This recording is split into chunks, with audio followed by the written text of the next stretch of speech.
I'm Dave Kaiser from CCX Media. Thanks for joining us for this special Golden Valley update. I am with the city manager, Tim Cruikshank. Tim, welcome to you. Thanks for joining us.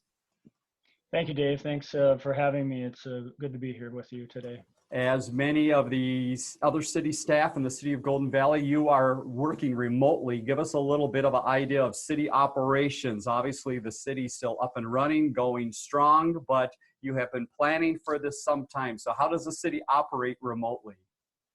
Yeah, thank you, Dave. So City Hall has been closed to the public since Friday, March 13th, and then also closed to our staff, except public safety staff, since Monday, March 16th. So we've just completed our third week of working remotely and adjusting to everything that entails.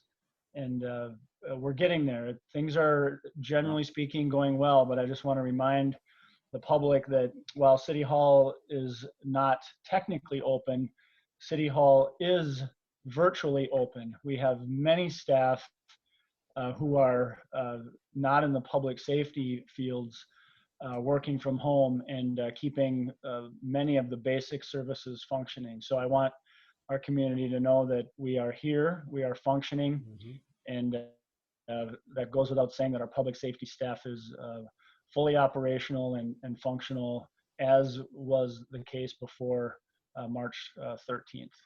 And preparation obviously was in place at the city for the website is a great place to find information. A lot of city business can be done on the website as well. So we'll put that on the screen a few times, goldenvalleymn.gov, to find out more. Let's talk about city meetings, Tim. So how does the city operate city meetings, which must go on when you can't go into the council chambers? Yeah, so just like staff carrying out day-to-day operations remotely, a big part of that obviously is how we're going to function remotely with the council. And on Tuesday, March 17th, the city of Golden Valley conducted perhaps the first council meeting in the state virtually.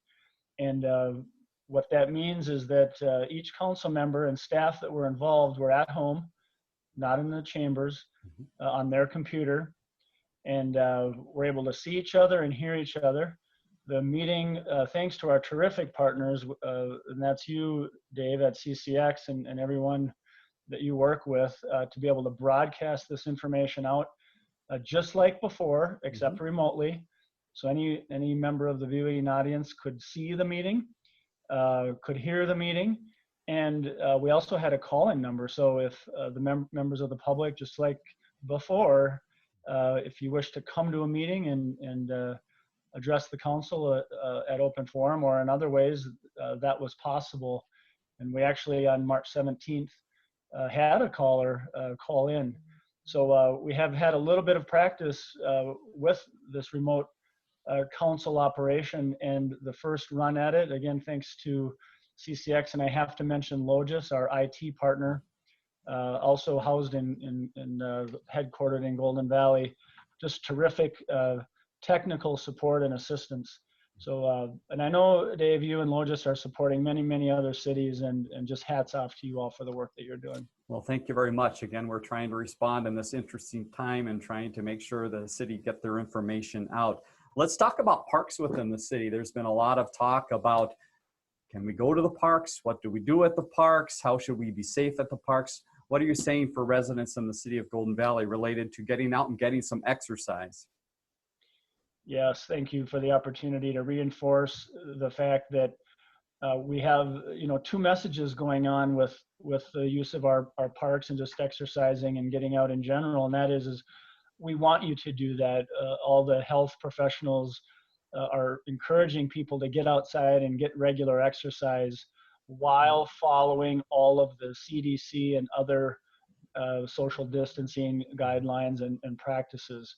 So, and the same is true locally in our parks and our facilities.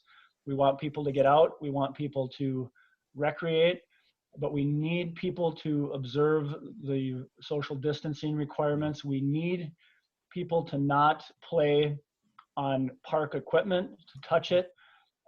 We don't want to have to put up fences around our equipment. Some cities have done that. We're really hoping, encouraging members in our community to observe the directives from the governor and in his executive order to not do those things, but to still get out and recreate.